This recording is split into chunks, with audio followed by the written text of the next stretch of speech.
Thomas stood at the edge of the village, his spine bent into a sharp, painful arc.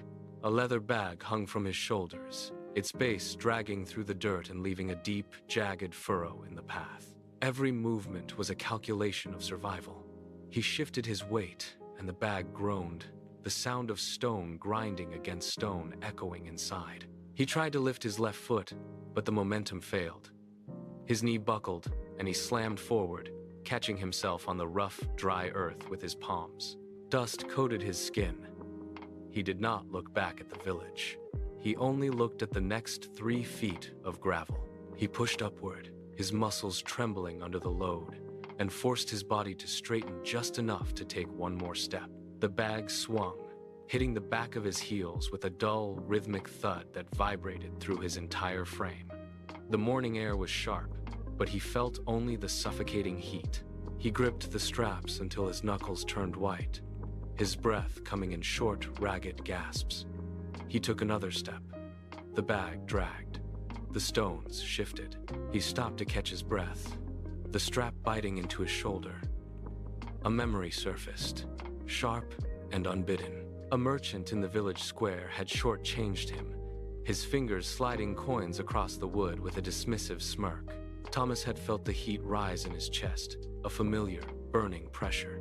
He had bent down, found a jagged piece of flint near the merchant's stall, and shoved it into the bag. That was the first.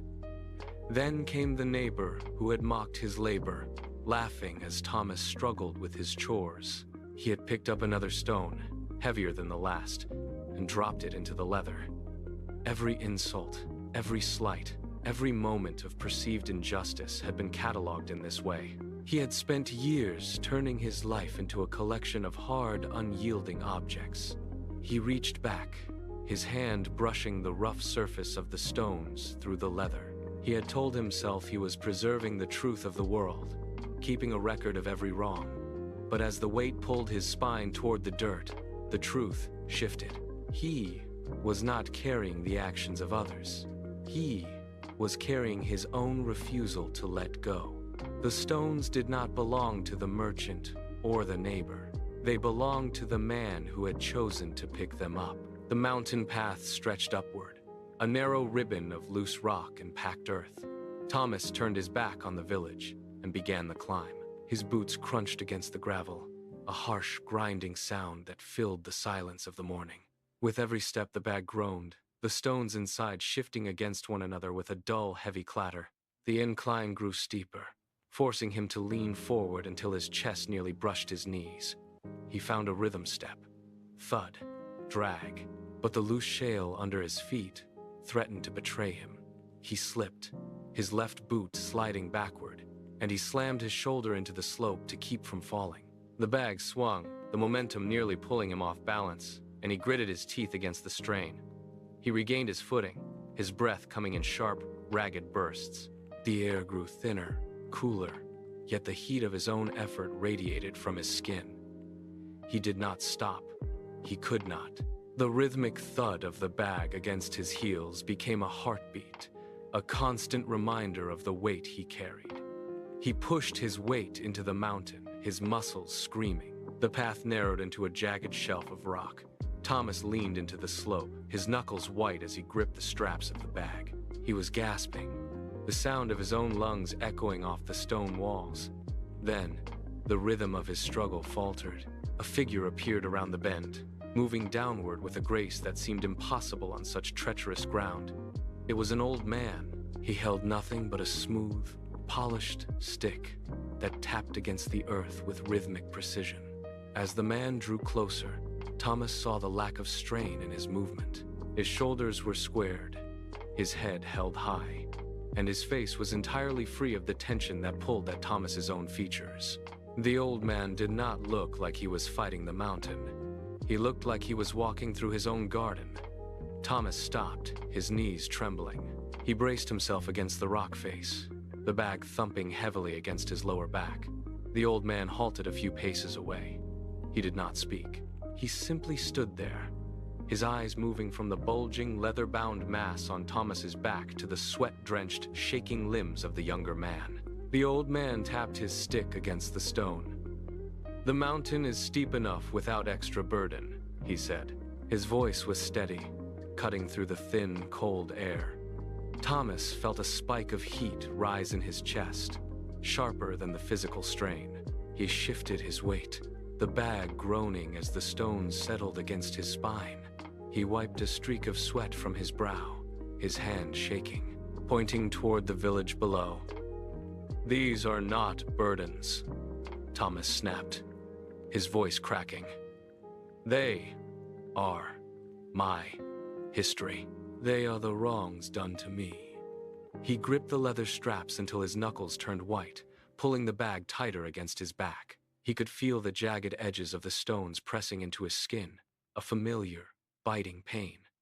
To him, the weight was proof of his endurance. He stared at the old man, his breath coming in shallow, ragged gasps, his eyes wide with a desperate, defensive intensity.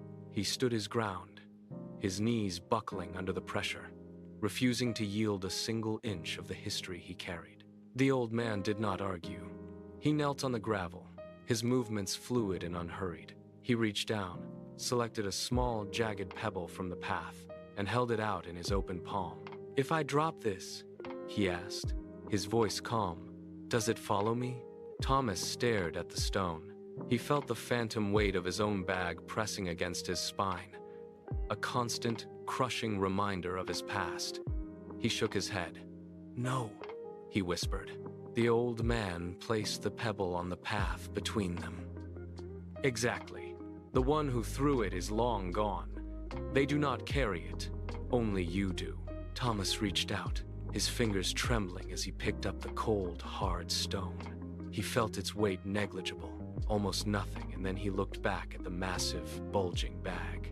The contrast was sudden and violent. He had spent years believing the weight was forced upon him, a burden of history he was required to bear. The realization hit him with the force of a physical blow, knocking the breath from his lungs and leaving him reeling on the narrow, uneven trail. Thomas looked down at his own hands, then back at the massive, bulging bag that had defined his existence for years. The leather straps were worn smooth from his constant grip, a testament to his long, self-imposed imprisonment.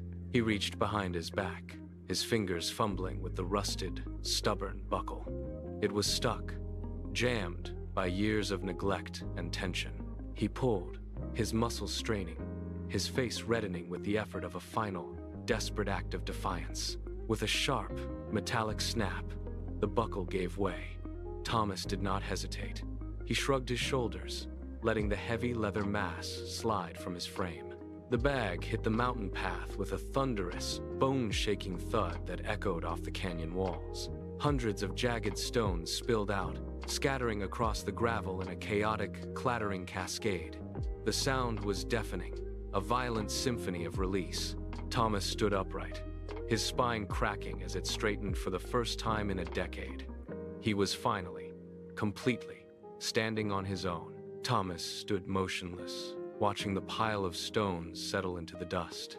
The silence that followed the clatter was absolute, broken only by the thin, whistling wind of the high altitude. He took a deep, jagged breath, pulling the air into his chest. It felt different. It was cool, sharp, and biting, cutting through the lingering heat of his long-held resentment. His lungs expanded fully, a sensation he had forgotten in the years of carrying his self-imposed weight. He looked at his hands, now empty and trembling, then at the mountain path winding upward. The stones remained where they fell, a jagged monument to a life he was no longer choosing. He did not look back. He shifted his weight, his feet finding purchase on the gravel with a grace he had not possessed in years. Each step was silent, devoid of the rhythmic, heavy thud that had dictated his pace for a decade. His shoulders felt unnaturally light, his posture straight, his gaze fixed on the summit. The mountain path stretched upward, no longer a trial of endurance, but a steady climb toward clarity. Thomas did not forget the weight he had carried, but he no longer invited it to return. As the seasons cycled and he descended back into the world of people, the old habits of resentment tried to take root. When a merchant snapped at him or a neighbor cast a sharp, biting remark, his instinct was to reach for a stone. He would feel the phantom pressure of the bag against his spine, the familiar urge to collect the insult, to hoard the hurt as a shield. But then, he would pause. He would close his eyes for a single, deliberate heartbeat, visualizing the harsh word as a jagged, heavy rock resting in his palm. He felt its cold, rough surface against his skin. He held it, acknowledging the sting of the moment. And then, with a slow, intentional motion, he opened his hand.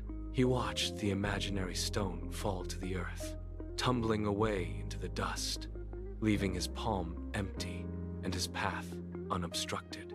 The insult hit the ground and stayed there, unable to follow him further. He walked on, his shoulders square, his stride light, and his heart unburdened. The world remained full of sharp edges, but Thomas no longer carried them. He was free, and with every passing day, the air he breathed felt lighter, cleaner, and entirely his own. He had finally learned that the weight of the world only exists if you choose to pick it up.